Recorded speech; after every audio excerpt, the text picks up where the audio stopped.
الحمد لله الحنان المنان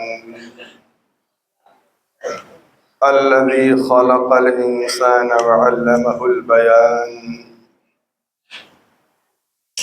والصلاة والسلام على سيد الإنس والجان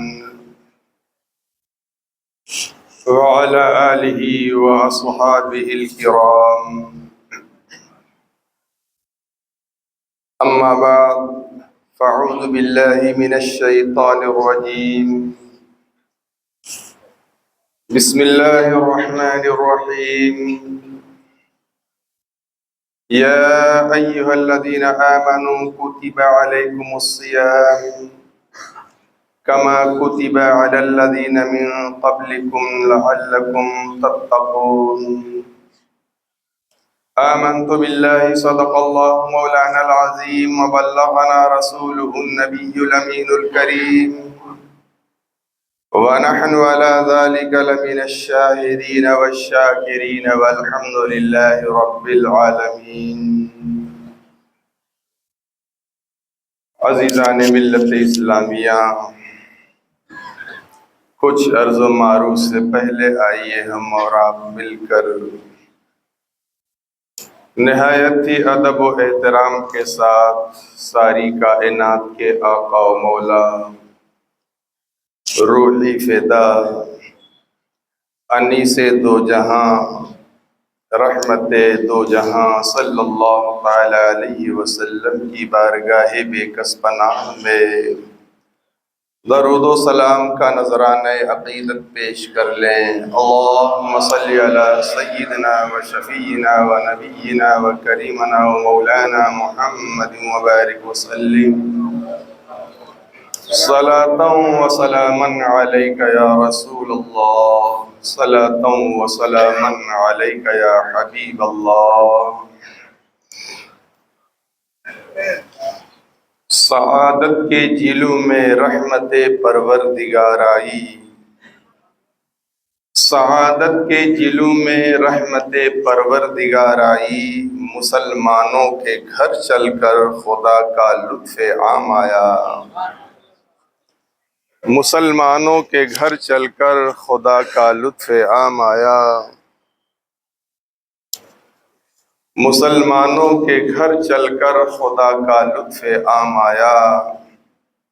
در میخانہ وحدت کے پٹ جبریل نے کھولے، در میخانہ وحدت کے پٹ جبریل نے کھولے. ترستے تھے جسے میخوار، گردش میں وہ جام آیا. عزیزان ملت اسلامیہ، رب ذوالجلال کا بے پناہ شکر ہے کہ اس نے ہمیں اپنی زندگی میں ایک مرتبہ پھر ماہ رمضان المبارک کا عظیم مہینہ عطا فرمایا. ہم اس کا جتنا بھی شکر ادا کریں کم ہے کہ اس نے ہم کو ساری مخلوقات میں سب سے افضل مخلوق انسان بنایا. پھر مزید اس کا احسان کہ اس نے مسلمان بنایا. احسان پر احسان یہ کہ اس نے اپنے محبوب صلی اللہ علیہ وسلم کی امت میں پیدا فرمایا. ہم اس کا جتنا بھی شکر ادا کریں کم ہے. ہمارے کتنے بھائی ایسے تھے گئے سال جو موجود تھے مگر آج وہ ہم میں مرحوم ہو گئے. آئندہ سال نہ معلوم ہم میں سے کس کو یہ مبارک مہینہ پھر نصیب ہو. تو عقل مند لوگ وہ ہیں، سعادت مند وہ لوگ ہیں جو ایسے برکت والے، رحمت والے مغفرت والے مہینے کو پا کر کے اس کے فیوز و برکات کو کما حقہ حاصل کرنے کی کوشش کریں۔ عزیزان ملت اسلامیہ، اللہ رب العزت نے قرآن کریم میں ارشاد فرمایا، یا ایھا الذین آمنوا کتب علیکم الصیام، اے ایمان والو تم پر روزے فرض کیے گئے، کما کتب علی الذین من قبلکم، جس طرح تم سے پہلے اگلے لوگوں پر فرض کیے گئے تھے، لعلکم تتقون، کہ کہیں تم پرہیزگار بنو۔ برادران ملت اسلامیہ، کسی بھی مذہب سے تعلق رکھنے والا، کسی بھی دین سے تعلق رکھنے والا کوئی بھی پڑھا لکھا شخص اگر انصاف کی نظر سے اسلام کی تعلیمات پر وہ غور کرے گا تو اسے اسلام کے ہر حکم میں، اسلام کی ہر تعلیم میں حکمت و مصلحت کی ایک دنیا نظر آئے گی۔ اس لیے کہ اسلامی قانون کسی عام آدمی یا کسی سوسائٹی یا کسی اسمبلی اور پارلیمنٹ کا بنایا ہوا قانون نہیں ہے جس میں بنیادی طور پر خامیاں ہوتی ہیں، خرابیاں ہوتی ہیں، جس کی بنیاد پر کچھ ہی دنوں کے بعد اس قانون کو تبدیل کرنے کی نوبت آتی ہے۔ آپ آئے دن یہ مشاہدہ کرتے رہتے ہیں، کل ایک قانون بنایا گیا، پھر اس کے بعد اسے توڑ دیا گیا، دوسرا قانون بنایا گیا، اسے ختم کر کے تیسرا قانون بنایا گیا۔ یہ آئے دن آپ دیکھتے اور سنتے رہتے ہیں۔ اور اب تو وہ سوسائٹیاں اور اسمبلیاں اور پارلیمنٹ بھی نفسانیت اور اپنی طبیعت کی اتنے غلام ہو گئی ہیں کہ پہلے کم از کم لوگوں کے فائدے کے لیے قانون بنتے تھے، مگر اب تو صرف اپنے فائدے کے لیے قانون بنائے جاتے ہیں۔ پہلے جنتا کا خیال کیا جاتا تھا، ملک کا مفاد مد نظر رکھا جاتا تھا، ملک کے فوائد سب سے پہلے سامنے رکھے جاتے تھے، پھر قانون بنایا جاتا تھا۔ مگر اب اتنی نچلی سطح پر وہ قانون ساز ادارے پہنچ گئے ہیں کہ ان کی نگاہوں میں قانون بھی کچھ نہیں رہ گیا، سنویدھان بھی کچھ نہیں رہ گیا، ملک کی جنتا بھی کچھ نہیں رہ گئی، ملک کی حفاظت اور وقار بھی کچھ نہیں رہ گیا، بلکہ انہیں صرف اور صرف اپنی اپنی پارٹیوں کا اور اپنے اہم لوگوں کا مفاد نظر آتا ہے۔ یہ ایک حقیقت ہے، کوئی کچھ بھی کہے۔ تو یہ دنیا کے نظام کی بات ہے، مگر اسلامی نظام، اسلامی قانون کسی عام آدمی یا کسی پارلیمنٹ وغیرہ کا بنایا ہوا قانون نہیں ہے، بلکہ اس رب لم یزل کا بنایا ہوا قانون ہے، جس کے سامنے ماضی بھی ہے، جس کے سامنے حال بھی ہے اور جس کے سامنے مستقبل بھی ہے۔ اس پروردگار کا بنایا ہوا قانون یہ اسلامی قانون ہے۔ دنیا قانون بناتی ہے تو ماضی کی روشنی میں، ماضی کے تجربات کی بنیاد پر مستقبل سے آس لگا کر کے قانون بناتے ہیں، مگر وہ ذات جس کے سامنے سب کچھ ہو، اس کا بنایا ہوا قانون جس میں کسی طرح کی کوئی کوتاہی، کوئی کمی، کوئی عیب ہو، اس کا سوال ہی پیدا نہیں ہوتا۔ اس لیے رب نے جو قانون ایک بار بنا دیا وہ قیامت تک کے لیے ہے، اس میں کسی رد و بدل کی نہ آج تک ضرورت پیش آئی ہے اور نہ ہی صبح قیامت تک اسے بدلنے کی کوئی ضرورت پیش آئے گی۔ لیکن آج کا دور مادی دور ہے، سائنسی دور ہے۔ آج ہر چیز عقل پہ پرکھی جاتی ہے، ہر چیز عقل کی بنیاد پر دیکھی جاتی ہے۔ اگر ان عقل کے دیوانوں کے لیے، سائنس دانوں کے لیے کوئی قانون ان کی عقل کے مطابق ہوتا ہے تو اسے وہ تسلیم کر لیتے ہیں، لیکن اگر ان کے عقل کے مطابق کوئی قانون، کوئی اصول اور ضابطہ نہ ہو تو وہ سرے سے انکار کر دیتے ہیں۔ تو یہ اسلامی قانون میں خامی کی بنیاد پر نہیں، بلکہ یہ ان کی عقل کی خامی ہے۔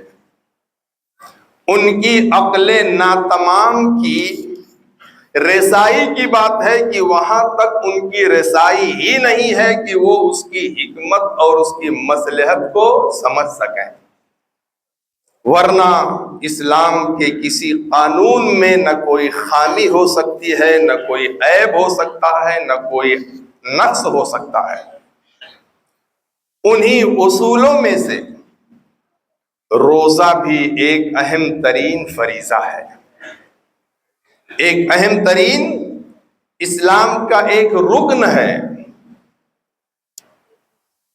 جسے اللہ نے رکھنے کا حکم دیا، اور اس آیت میں فرمایا گیا کتب علیکم الصیام، تم پر یا ایھا الذین آمنوا کتب علیکم الصیام، اے ایمان والو تم پر روزہ فرض کیا گیا۔ اب روزہ کہتے کس کو ہے؟ صبح صادق سے لے کر غروب آفتاب تک کھانے پینے اور جمع سے رکنے کا نام نیت کے ساتھ روزہ ہے۔ کھانے پینے کی ساری چیزیں گھر میں موجود ہیں، فریج ٹھنڈے مشروبات سے بھری ہوئی ہے، کھانے پینے کی کوئی چیز کی کمی نہیں ہے، گھر میں بیوی موجود ہے، مگر اللہ نے منع فرما دیا۔ تو مسلمان کا عقیدہ اور یقین اللہ کی ذات پر کتنا پختہ ہے کہ گوشے تنہائی میں رہتے ہوئے بھی، سب کچھ موجود ہوتے ہوئے بھی کسی چیز کو ہاتھ نہیں لگاتا ہے۔ یہ رب ذوالجلال پر یقین ہی کی تو بات ہے، اس کے خوف ہی کی تو بات ہے۔ سب کچھ موجود ہوتے ہوئے کسی چیز کو ہاتھ نہیں لگاتا۔ حالانکہ اگر گوشے تنہائی میں کچھ کھا پی لے تو کون جانتا ہے، کون دیکھ رہا ہے؟ مگر اللہ رب العزت کے بارے میں ایک مسلمان کا یہ عقیدہ ہے کہ وہ ہماری ہر حرکت سے واقف ہے، وہ سب کچھ دیکھ رہا ہے۔ ہمارا کھانا پینا تو دور کی بات ہے، ہم کیا سوچتے ہیں ہمارا رب وہ بھی جانتا ہے، کیا سوچیں گے اللہ وہ بھی جانتا ہے، اس سے کچھ پوشیدہ نہیں ہے۔ اسی وجہ سے گوشے تنہائی میں رہتے ہوئے، ساری چیزوں کے موجود ہوتے ہوئے بھی کسی چیز کو ہاتھ نہیں لگاتا ہے۔ یہ گناہ ہے، ہمارا روزہ ٹوٹ جائے گا۔ تو ایک سائنسداں اور ایک مادی اور عقل پرست انسان یہ کہنے لگتا ہے کہ یہ کون سی عقل مندی کی بات ہے کہ گھر میں سب کچھ موجود ہوتے ہوئے پھر بھی نہ کھائے نہ پیے نہ بیوی کے قریب جائے. یہ کون سی عقل مندی کی بات ہے؟ یعنی مادہ پرست لوگ اس طرح سے روزے پر اعتراض کرتے ہیں. یہ بھوکا پیاسا رہنا، کھانے پینے سے دور رہنا، یہ کون سی عبادت ہو گئی؟ مگر آج کی سائنس تو اس کی بھی قائل ہو گئی ہے. پہلے ایسا کہا کرتے تھے. تو اسلامی نقطۂ نظر سے تو ہم یہ کہہ سکتے ہیں کہ ہمارے لیے اللہ اور اس کے رسول کا حکم کافی ہے. ہمیں اس سے کوئی سروکار نہیں کہ کس میں کیا فائدہ ہے، کیا نقصان ہے، کون سی چیز مفید ہے کہ مضر ہے. ہم کو اس سے کوئی سروکار نہیں ہے. ہم تو صرف یہ دیکھتے ہیں ہمارے رب نے جس بات کا ہمیں حکم دے دیا ہم اسی پر عمل کریں گے. اللہ کے رسول نے جن باتوں سے ہمیں روک دیا ہم اس سے باز رہیں گے. جن باتوں کا حکم دیا ہم اس پر عمل کریں گے. بس ہمارے سامنے تو صرف اللہ اور اس کے رسول کا حکم ہی سب سے عظیم چیز ہے. لیکن اسلامی نقطۂ نظر سے تو یہ جواب کافی ہوگا، مگر ان مادہ پرستوں کے لیے، عقل کے پجاریوں کے لیے یہ بات کافی نہیں ہوگی. تو عزیزان ملت اسلامیہ، اسلام کے ہر قانون میں بے شمار حکمتیں اور مصلحتیں ہیں. اسی روزے میں آپ دیکھ لیں کہ اسلام کے بنیادی اصولوں میں سے یہ بات ہے کہ اسلام اپنے پیروکاروں کو صحیح معنوں میں انسان بنانا چاہتا ہے. ایک ایسا انسان اسلام اپنے پیروکاروں کو دیکھنا چاہتا ہے جس میں انسانیت ہو، جس میں خلق خدا کا درد ہو، جس میں دوسروں کے لیے مہربانی کی بات ہو، دوسروں کے لیے محبت کی بات ہو، جس سے آج دنیا بالکل عاری نظر آتی ہے. انسانیت جو اسلام سکھاتا ہے،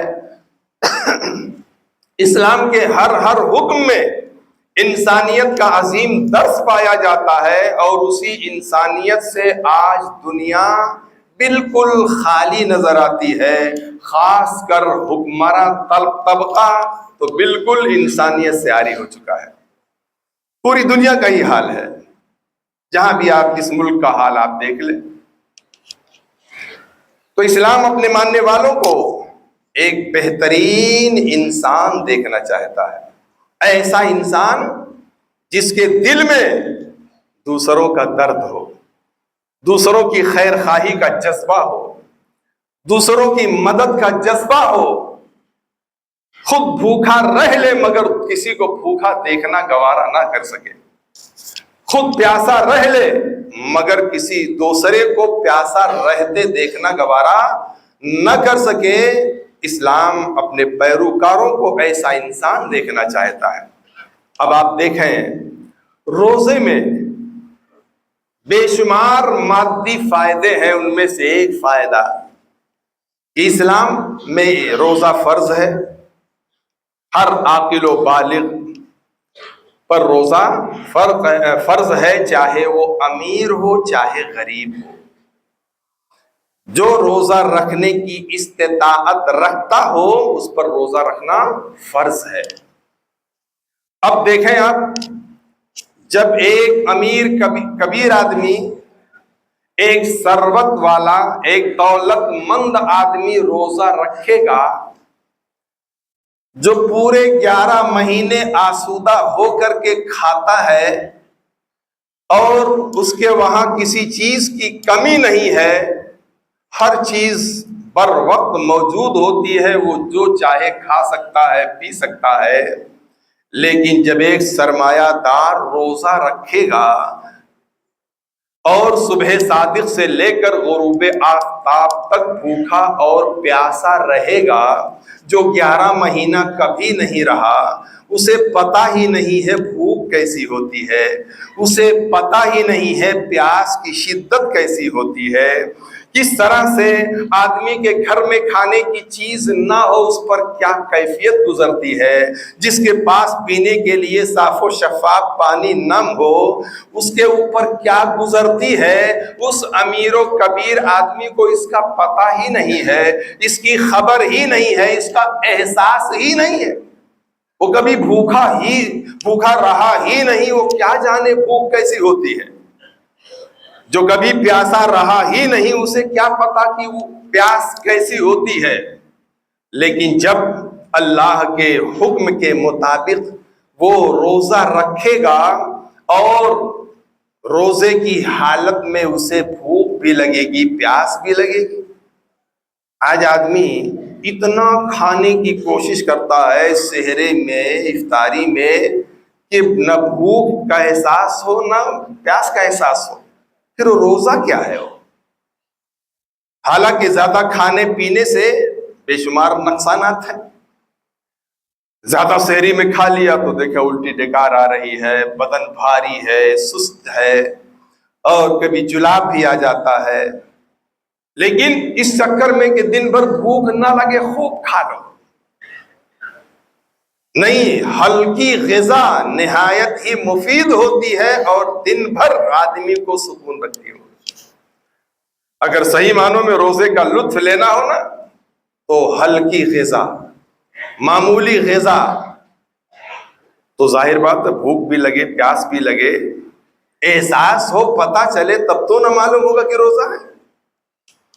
تو بہرکیف جب ایک امیر کبیر آدمی روزہ رکھے گا اور اسے بھوک بھی لگے گی، پیاس بھی لگے گی، تب اسے احساس ہوگا کہ بھوک کیسی ہوتی ہے اور پیاس کیسی ہوتی ہے، تو یقینی طور پر اس کے دل میں غریبوں کی ہمدردی کا جذبہ پیدا ہوگا، غریبوں کی مدد کا جذبہ پیدا ہوگا کہ میں ایک دن بھوکا رہا، پیاسا رہا، پریشان ہو گیا، اور جس کے وہاں کھانے کی کوئی چیز نہیں ہو اور پینے کے لیے پانی نہ ہو، اور وہ پورے سال یا سال کے اکثر دن بھوک اور پیاس میں گزارتا ہو، بھلا اس کے دن کیسے گزرتے ہوں گے، اس کی راتیں کیسی گزرتی ہوں گی؟ تو یقینی طور پر اس کے دل میں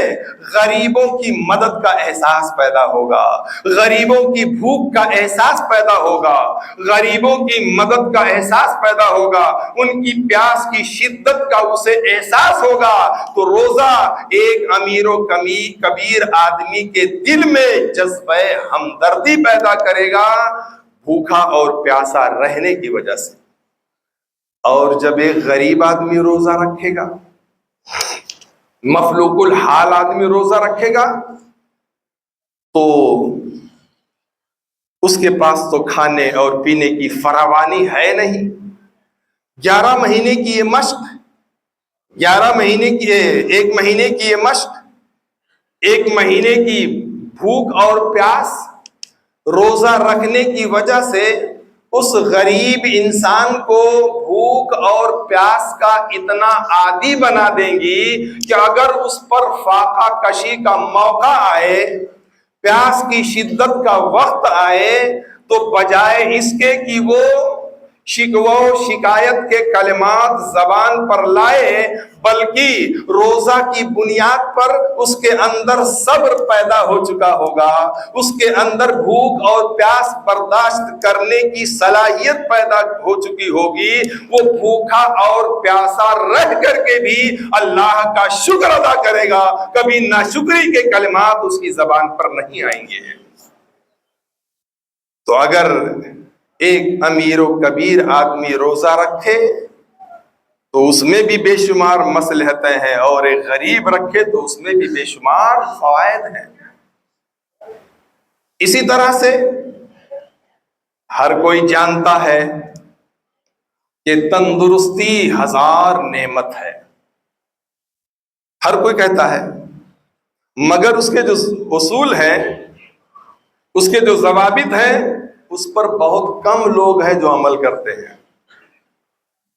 چونکہ اب لوگوں کا حال یہ ہو گیا ہے کہ جو کچھ مسجد میں سنتے ہیں نا تو وہیں چھوڑ کے چلے جاتے ہیں، کچھ لے کے نہیں جاتے، الا ماشاء اللہ وہیں سب رکھ کے چلے جاتے ہیں۔ اگر لے کے جاتے کچھ تو عمل بھی کرتے نا، اس پہ عمل نہ کرنا اس بات پر دلیل ہے کہ یہاں ہی سنا اور یہیں چھوڑ دیا۔ تو یہ بات مسلم ہے کہ تندرستی 1000 نعمت ہے، مگر تندرستی کے بھی اصول ہیں، اس کے بھی ضوابط ہیں۔ حضور سرور عالم صلی اللہ علیہ وسلم نے ارشاد فرمایا کہ پیٹ کا 3 حصہ کرو، ایک حصے میں کھانا، ایک حصے میں پانی اور ایک حصہ سانس کے لیے خالی رکھو، اسی میں تمہارے لیے صحت اور تندرستی ہے۔ اب آپ بتائیں کتنے لوگ ہیں جو اس پر عمل کرتے ہیں؟ افطاری کے وقت دیکھا ہوگا کیسا لوگ چھینتے ہیں ایک دوسرے سے اچھی اچھی چیزیں۔ ایک صاحب بتانے لگے کہ میں نے ایک سموسہ تھا اپنے سامنے رکھا اور دعا کرنے لگا، جب اذان ہوئی اور سوچا کہ کھاؤں تو دیکھا سامنے سے غائب۔ یہ حال ہمارا ہے، کوئی دوسرا کھینچ لے گیا تھالی میں سے۔ تو بہرکیف جب سامنے بہت ساری غذائیں ہوتی ہیں تو آدمی سارے اصول بھول جاتا ہے، تندرستی کے سارے اصول بھول جاتا ہے۔ مگر روزہ رکھے گا آدمی تو ظاہر بات ہے دن بھر تو اسے بھوکا پیاسا رہنا ہی ہے، اور جب بھوکا پیاسا رہے گا تو جہاں اور مادی فوائد ہیں وہیں صحت کے لیے بھی نہایت ہی، آج کی سائنس بھی کہتی ہے کہ روزہ رکھنا یہ انسانی صحت کے لیے نہایت ہی فائدہ مند ہے۔ جو چاہتا ہے صحت مند رہنا اسے چاہیے کہ مہینے میں کم از کم 3 دن روزہ رکھا کرے، انشاءاللہ وہ کبھی بیمار نہیں ہوگا۔ ساری بیماریوں کا جو گڑھ ہے وہ کیا ہے؟ میدا۔ میدا کب خراب ہوتا ہے؟ زیادہ کھانے پینے سے، اور جب آدمی لمٹ سے کھائے گا، اعتدال سے کھائے گا تو میدا خراب نہیں ہوگا، اور جب میدا خراب نہیں ہوگا تو 1000 بیماریوں سے وہ محفوظ رہے گا۔ تو روزہ بے شمار فوائد کا حامل ہے۔ بڑے سعادت مند وہ لوگ ہیں جو اس مہینے کو پا کر کے، آنا کانی کر کے، ادھر ادھر کی باتیں اور بہانے بازی کر کے روزے کو ترک نہ کریں۔ اللہ کے رسول صلی اللہ علیہ وسلم نے فرمایا کہ جو ایک روزہ چھوڑ دے، اگر پورے سال وہ روزہ رکھتا رہے، اسے وہ اجر و ثواب جو ماہ رمضان میں ایک روزہ رکھنے پر ملتا ہے، پورے سال روزہ رکھے اسے وہ اجر و ثواب ہرگز حاصل نہیں ہو سکتا ہے۔ تو اگر اللہ نے تندرستی دی ہے، صحت دی ہے، اور کوئی ایسا شرعی عذر نہیں ہے، پھر بھی روزہ نہ رکھے، یہ انسان کے لیے، ایک مسلمان کے لیے نہایت ہی محرومی کی بات ہے، نہایت ہی بدبختی کی بات ہے۔ اللہ نے ہماری مغفرت کے لیے کتنا انتظام فرمایا۔ بار آپ سنتے رہتے ہیں ماہ رمضان آتے ہی جہنم کے دروازے بند کر دیے جاتے ہیں، جنت کے دروازے کھول دیے جاتے ہیں، شیاطین کو جکڑ دیا جاتا ہے، انہیں قید کر دیا جاتا ہے۔ اب آپ سوچیں کہ گناہوں کے لیے سب سے زیادہ آدمی ذمہ دار شیطان کو ٹھہراتا ہے۔ ابھی ماہ رمضان میں تو قید کر دیے گئے، پھر گناہ کیوں سرزد ہوتا ہے؟ پھر آدمی گناہ کیوں کرتا ہے؟ خلاف شرع کام کیوں کرتا ہے؟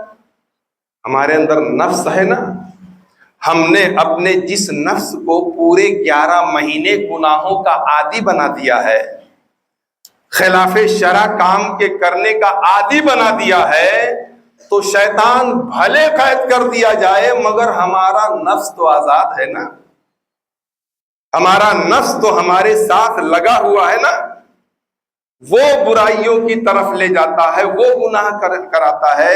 اسی لیے اللہ نے روزے کا حکم دیا کہ روزہ رکھنے سے نفس کمزور ہوتا ہے، اور جب مستقل روزہ رکھے گا تو نفس ایک دن مر جائے گا، اور جب نفس مر جائے گا تو پھر آدمی گناہوں سے مکمل بچنے لگے گا۔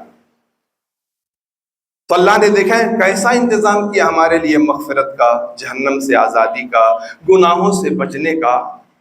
اس نے رحمت کے دروازے کھول دیے ہیں، اور مہینوں میں اور دنوں میں تو مخصوص اوقات میں، مخصوص وقت میں، مخصوص دنوں میں اللہ کی رحمت کا خصوصی نزول ہوتا ہے۔ مگر یہ ماہ مبارک ایسا مہینہ ہے جس کا ہر وقت، ہر لمحہ، ہر صبح، ہر شام، ہر رات اور ہر دن اللہ کی رحمتوں کا نزول ہوتا ہے۔ اب پھر بھی کوئی اپنے آپ کو محروم رکھے اور دور رکھے تو یہ اس کی حرمہ نصیبی ہے۔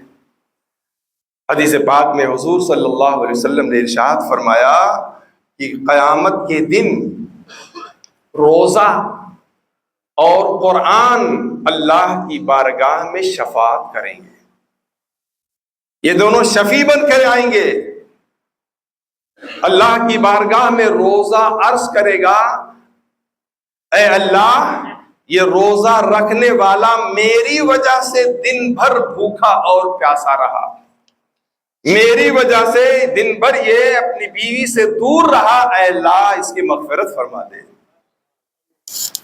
اور ایسے ہی قرآن اللہ کی بارگاہ میں شفیع بن کر کے آئے گا، اے اللہ میری وجہ سے اس نے رات کی نیند کو تج دیا اور تیری بارگاہ میں آ کر کے مجھے پڑھتا رہا، سنتا رہا، تلاوت کرتا رہا، اے اللہ میرے پڑھنے والے اور مجھے سننے والے کی مغفرت فرما۔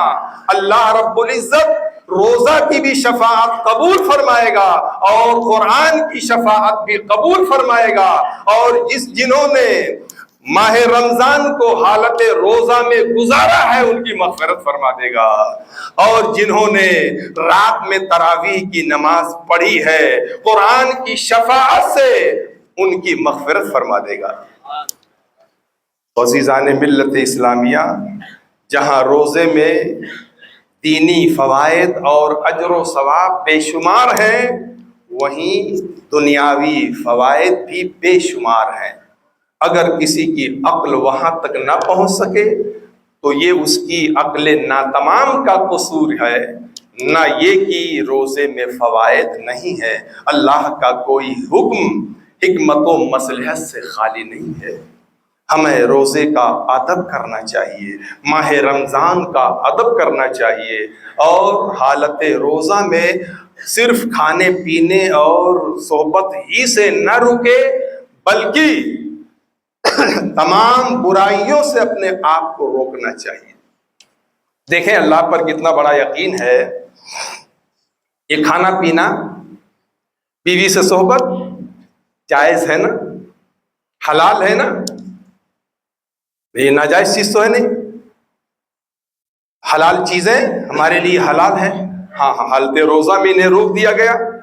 اللہ کے حکم سے جب ہم نے ایک مہینہ ان حلال چیزوں کو ترک کر دیا جو ہمارے لیے حلال تھی، جو ہمارے لیے جائز تھی، تو وہ چیزیں جو ہمارے لیے ناجائز ہیں، ہمارے لیے حرام ہیں، ان سے بھی تو اللہ ہی نے منع فرمایا ہے، انہیں بھی تو اللہ ہی نے روکا ان سے۔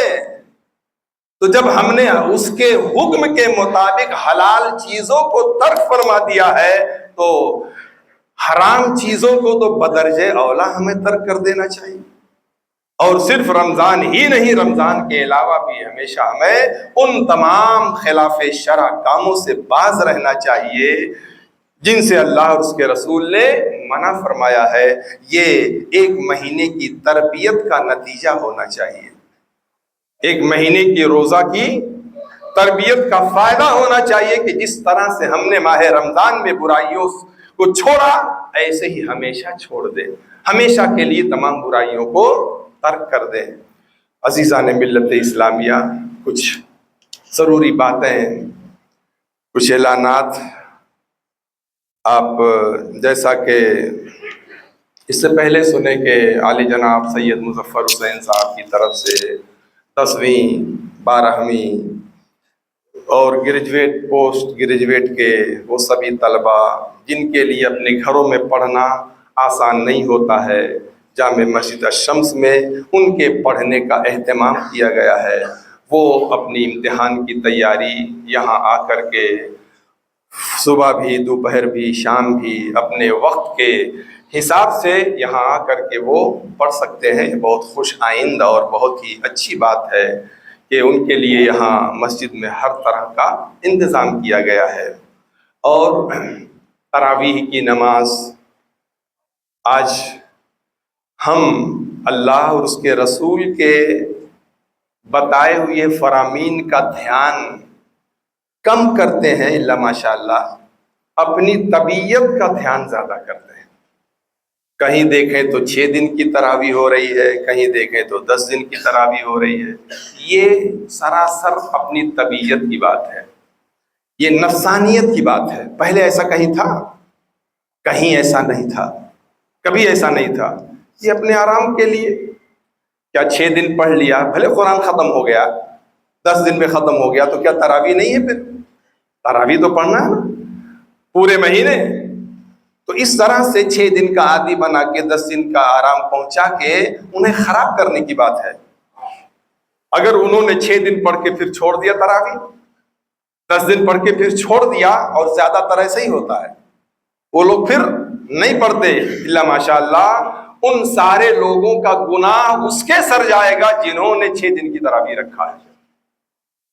ان سارے لوگوں کا گناہ اس کے سر جائے گا جس نے 10 دن کی تراویح رکھا ہے، انتظام کیا ہے۔ اگر انہی 6 دن 10 دن یا 15 دن پڑھا اور پھر چھوڑ دیا، اس لیے یہ رسم ہمیں ختم کرنی چاہیے۔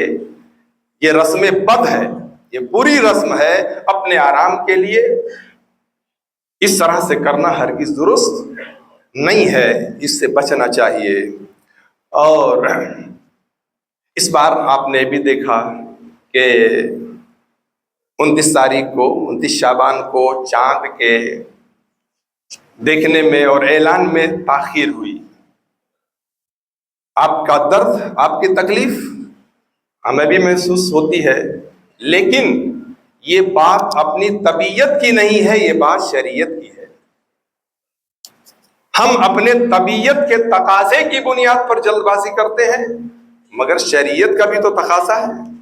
اللہ کے رسول صلی اللہ علیہ وسلم نے فرمایا کہ چاند دیکھ کر کے روزہ رکھو اور چاند دیکھ کر کے افطاری کرو، یعنی روزہ رکھنا بند کرو۔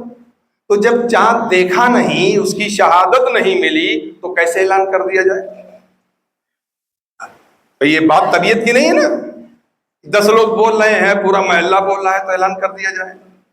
بات اپنی مرضی اور اپنی طبیعت کی نہیں ہے، بات شریعت کی ہے۔ شریعت کے کچھ قوانین ہیں، اصول ہیں، جب تک شہادت نہ ملے۔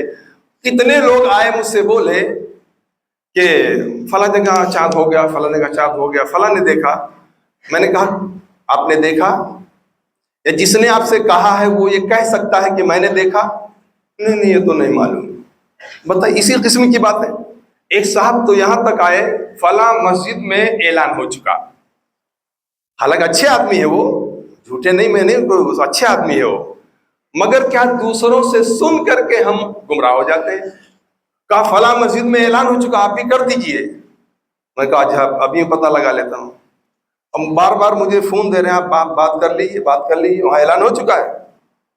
میں نے وہاں کے امام صاحب ہی کو فوراً فون لگایا، کہا حضرت آپ کے وہاں اعلان ہو چکا؟ کہا ارے جب ابھی شہادت نہیں ملی تو کیسے اعلان ہوگا؟ اب بتائیے آپ، یعنی جس کے بارے میں بڑے یقین کے ساتھ مجھے بار بار کہا جا رہا وہاں ہوگا، امام صاحب نے فرمایا کہ نہیں، جب تک شہادت نہیں ملے۔ یہ بھی اتفاق کی بات ہے، اتحاد کی بات ہے۔ اتحاد اور اتفاق نہایت اہم ترین چیز ہے، اور اختلاف یہ آج وقت کی سب سے بڑی بدعت ہے، اور الحمدللہ اتفاق رہا۔ کچھ لوگ جو غیر ذمہ دار ہیں، بغیر شہادت کے یہاں وہاں کی افواہ پر اعلان کر دیتے ہیں، وہی لوگ سارے اختلافات کے ذمہ دار ہوتے ہیں۔ ایسے لوگوں کی بات پر کبھی دھیان نہیں دینا چاہیے۔ اور دیکھیں، ماہ رمضان آیا، بھکاریوں کی بھرمار، دیکھتے ہوں گے نا، آپ کا محلہ تو بھکاریوں سے بھر جاتا ہے، انہیں آپ نہیں روک سکتے، مگر آپ کو ایک سامان لینا ہوتا ہے، اس کی جانچ پڑتال کے لیے آپ بہت تیز ترار رہتے ہیں، اور جہاں اچھا سامان ملتا ہے وہیں آپ جا کے سامان خریدتے ہیں، اچھا بھی ہو سستا بھی ہو، ہے نا؟ تو جب راہ خدا میں یہ بہت اچھی بات ہے، آپ خرچ کرتے ہیں، جہاں خرچ کرتے ہیں لوگ، بھکاری بھی وہیں آتے ہیں بھائی، جس درخت پہ پھل ہوتا ہے اسی پہ لوگ پتھر مارتے ہیں۔ تو یہ بہت اچھی بات ہے، لیکن سوچ سمجھ کے خرچ کرنا چاہیے۔ یہ گردلے، یہ شرابی، یہ نشیڑی، ان کو دے کر کے گویا کہ آپ اور زیادہ شراب کا عادی بنا رہے ہیں، ان کو اور زیادہ نشے کا عادی بنا رہے ہیں آپ، صرف اپنی آسانی کے لیے۔ کون جائے گا حقدار ڈھونڈنے، کون جائے گا یہاں دینے وہاں دینے، اور راستے میں بیٹھا ہوا دیتے چلے گئے۔ تو دینا اچھی بات ہے، مگر اچھے لوگوں کو دو، یہاں بھی وہاں بھی، ہر مسجدوں میں جو خدمت گار ہے نا، یہ سب سے بہترین، جو کام بھی کرتا ہو، محنت بھی کرتا ہو، لیکن اتنی آمدنی نہ ہو کہ وہ گزر بسر کر سکے آسانی سے، اس کی خدمت کرو۔ تھوڑا ڈھونڈنا پڑے گا، تلاش کرنا پڑے گا۔ تو ہر ایرے غیرے کو نہ دو کہ آپ کے دینے کی وجہ سے بجائے فائدہ ہو اور زیادہ نقصان ہو، وہ گناہوں میں مبتلا ہو۔ اگر گناہوں میں مبتلا ہوگا تو اس کے ذمہ دار آپ بھی ہوں گے۔ جیسے نیکیوں میں آپ خرچ کریں گے تو نیک کار آدمی جب نیکی کرے گا اس کی نیکیوں میں آپ شریک ہوں گے، ایسے ہی گنہگار کے اوپر آپ خرچ کریں گے، وہ گناہوں میں شریک ہوگا تو اس کے گناہ میں آپ بھی شریک ہوں گے۔ اس لیے بچنا چاہیے۔ اور آپ حضرات، یہ گاڑیاں ادھر ادھر، ٹھیک ہے، بہت سارے لوگ دور دراز سے آتے ہیں، ان کی بھی مجبوریاں ہیں، لیکن ٹریفک کی بھی مجبوری ہوتی ہے۔ اگر آپ کہیں بھی گاڑی کھڑی کر دیں گے، بے ترتیب کھڑی کر دیں گے، تو دوسروں کو تکلیف ہوتی ہے۔ تھوڑی سی دیری ہوگی، لیکن آپ سلیقے سے پارکنگ میں لگائیں کہ دوسروں کو تکلیف نہ پہنچے۔ پانی خرچ کرنے کا بہت دھیان دیں۔ آپ سوچ سکتے ہیں ایک گھر میں چلانے کے لیے کتنا پانی کی دقت آتی ہے، اتنے لوگوں کے لیے پانی کا انتظام کرنا آسان ہے؟ تو جس کے لیے گھر میں دشواری نہ ہو، یہ سب مسجدوں میں وضو خانے، طہارت خانے، یہ سب کس لیے ہوتے ہیں؟ یہ باہر والوں کے لیے، جو مجبور ہو، پہنچا، اس کا گھر نہیں ہے، ان لوگوں کے لیے زیادہ تر۔ اب آدمی معمول بنا لے، گھر میں سب کچھ ہے، اور بیت الخلا کا استعمال کرنا ہو تو مسجد میں چلا ہے، منہ دھونا ہو تو مسجد میں چلا ہے۔ بے ضرورت تو جائز بھی نہیں ہے، درست بھی نہیں ہے۔ بے ضرورت پانی دیکھو دن بھر کوئی لے کے جاتا رہے، مسجد سے ایک لوٹا پانی بھی لے جانا ہرگز جائز نہیں ہے۔ تو ہمیں چاہیے کہ ہم اگر مجبور نہ ہو گھر، تو ساری فراغت کے بعد بلکہ سنتیں پڑھ کر کے آئیں، اور زیادہ یہ بہتر ہے، تاکہ پانی اور جو آئیں وہ خرچ کریں بہت احتیاط سے، بہت کفایت کے ساتھ، تاکہ دوسروں کو تکلیف نہ ہو۔ اللہ رب العزت ان باتوں پر ہمیں عمل کرنے کی توفیق عطا فرمائے، اور ماہ رمضان کے فیوز و برکات سے ہم سب کو مالا مال فرمائے، اور روزہ رکھنے کی ہم سب کو سعادت نصیب فرمائے۔ وآخر دعوانا ان الحمدللہ رب العالمین۔